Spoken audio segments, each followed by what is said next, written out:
यवतमाल जिले से गंभीर मामला सामने आया है। रालीगांव तालुका के देवधरी गांव में एक आदिवासी किसान ने आदिवासी विकास मंत्री अशोक उईके पर जबरन जमीन हड़पने और फसल नष्ट करने के आरोप लगाए हैं। नमस्कार, मी ॲडव्होकेट सीमा तेलंगे यवतमाळवरून आलेले आहे। मी गेल्या काही वर्षापासून यवतमाळला सावकारग्रस्त शेतकरी आणि आत्महत्याग्रस्त शेतकऱ्यांच्या विषयावरती काम करते। सोबतच महिला हक्क आणि महिलांच्या समुपदेशन किंवा महिलांच्या अधिकारांवरती कायदेविषयक अवेअरनेसचे प्रोग्राम्स घेत असते। गेल्या काही वर्षांमध्ये यवतमाळ जिल्ह्यात शेतकऱ्यांच्या आत्महत्या होण्याचे प्रमाण वाढले। यामागे अनेक इश्यूज आहेत, एक किंवा दोन इश्यू सांगू शकत नाही आपण शेतकरी आत्महत्येच्या मागे, पण गेल्या एका वर्षात यवतमाळ जिल्ह्यामध्ये भयंकर आत्महत्या होत आहे। पण या मागची काही पार्श्वभूमी अनेक वर्षापासून असेल, पण मागच्या काही दिवसांमध्ये एक दोन प्रकरणे माझ्या फार प्रकर्षाने लक्षात आली की जी धनदांडगी लोक यवतमाळ शहरातली म्हणा किंवा राजकारणी लोक म्हणा मोठ्या प्रमाणात शेतकऱ्यांची जमीन हडपण्याचं काम करतात। त्यातलं एक प्रकरण 2020मध्ये माझ्या निदर्शनास आलं आणि ती बऱ्याच दिवसांपासून मी खालच्या कोर्टामध्ये सिव्हिल कोर्टात आणि डिस्ट्रिक्ट कोर्टात चालवते। प्रेस नोटमध्ये मी तुम्हाला सविस्तर डिटेल दिलेलं आहे त्या केसबद्दल, बट काही डॉक्युमेंट्स पण प्रोव्हाइड केलेले आहेत की जेणेकरून तुम्हालाही त्या आधारे जरा रिलायबल असं काही माहिती कायदेशीर मिळू शकेल या अनुषंगाने दिलेली आहे। 2020मध्ये बिरसा मुंडा सुतगिरणीच्या नावाखाली एक भुरबक कोवे नावाच्या कोलाम समाजाच्या देवधरी इथल्या शेतकऱ्याची जमीन आमच्या इथले आमदार, तेव्हा आमदार होते, आता तर ते मंत्रीच झाले, अशोकरावजी उईके हे आदिवासी विकास मंत्री आहेत आणि जमीन पण कोलाम समाजाची, ते पण आदिवासीच आहेत। त्यांची जमीन त्यांनी हडप केली आणि त्यावर सूतगिरणीचं उद्घाटन घेतलं। उभ्या पिकामध्ये JCB टाकले। काही दिवस त्या लोकांना कोणाचा आधार मिळाला नाही, मग त्यानंतर ते माझ्याकडे आले की ताई शेतकऱ्यांच्या प्रश्नावर तुम्ही काम करताना आमची अशी परिस्थिती झाली आहे। मग आम्ही सखोल त्याची माहिती काढली। माहिती काढल्यानंतर मला असं कळलं की भुरबक कोवे नावाचे एक कोलाम समाजाचा माणूस 1951पासून शेतीवेती करत होता। त्याचे डॉक्युमेंट्स मी तुम्हाला प्रोव्हाइड केलेले, त्यामध्ये तुम्हाला स्पेसिफिकली मेन्शन केलेलं दिसेल की 51पासून भुरबक कोवेंना ही जमीन वहिवाटदारीने मिळालेली होती। एक देशमुख कुटुंबियांची जमीन होती, फार जुनी जमीन, पण ती कुळवहिवाटीमध्ये त्यांना मिळाली आणि अतिशय अशिक्षित कुटुंब आहेत, म्हणजे खूप गरीब लोक आहेत, ते त्यांची 2 वेळची जेवायची सोय राहणार नाही अशी लोक आहेत। तर त्या लोकांनी त्या जमिनीवर स्वतःचा फेरफार किंवा हे सगळे डॉक्युमेंट्स तयार केलेले नव्हते, परंतु ते वैधीमध्ये होते।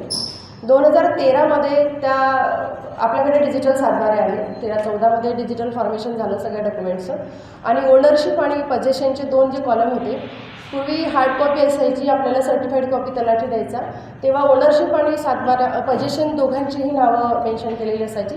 परंतु त्यांनी काय केलं की जेव्हापासून डिजिटल सातबारा झाला फक्त ओनरशिपचं नाव ठेवलं आणि जे पजेशन पूर्ववहिवाटदार वगैरे जे काही होते त्यांचे नाव हटवली सातबाऱ्याचं, आणि नेमका त्या गोष्टीचा फायदा घेत तलाठ्यांची संगनमत करून एक रोड टच असलेली हायवेची जमीन, जी आज 45 लाख एकरची जमीन आहे, ती जमीन या उईके साहेबांनी त्या शेतकऱ्यांच्या माहीत नसताना, त्याला काहीच माहिती नाही, ते बिचारे आपले वैती करून राहिले उत्पन्न होते, उभ्या पिकात JCB टाकून ते शेत पूर्ण प्लेन केलं आणि तिथे सूतगिरणीचं उद्घाटन घेतलं आणि याला प्रचंड मारलं गरिबांना। मारल्यानंतर ते मग आमच्याकडे आले आणि म्हटलं की ताई आम्हाला काहीतरी कागदपत्र काढून न्याय द्या। मग ते सगळं डिटेल्स घेतलं, आम्ही त्यांच्या विरुद्ध तक्रार दिली पोलीस स्टेशनला।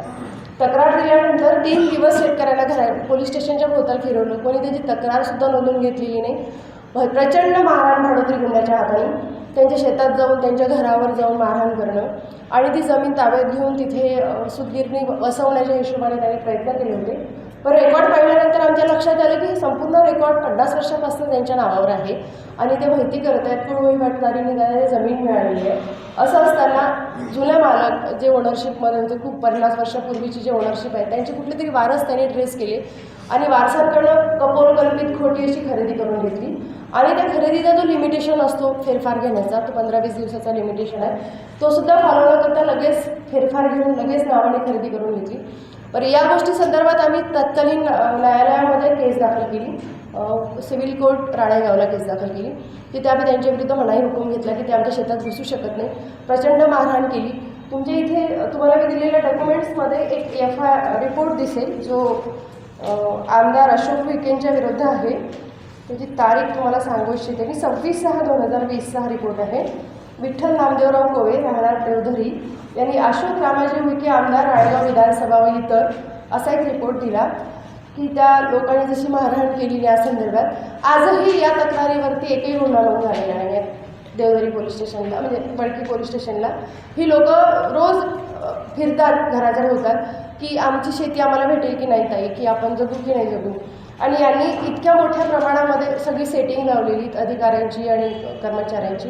तलाठीसुद्धा त्यांच्यासोबत मॅनेज आहे आणि ही अडाणी लोकं फिरत राहतात. ही शेती अजून त्यांना मिळालेली नाही आणि स्टे आहे ते, म्हणजे पोझिशन आमचं आहे पण जमीन प्रकरण अजूनही कोर्टामध्ये प्रलंबित आहे.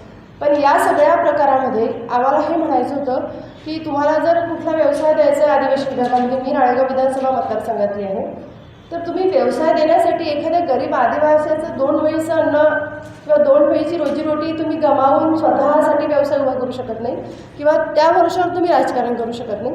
तुम्हाला असंख्य जमिनी भेटल्या असत्या. तर हा झाला विषय एक त्या शेतीच्या संदर्भातला की त्यांनी ज्या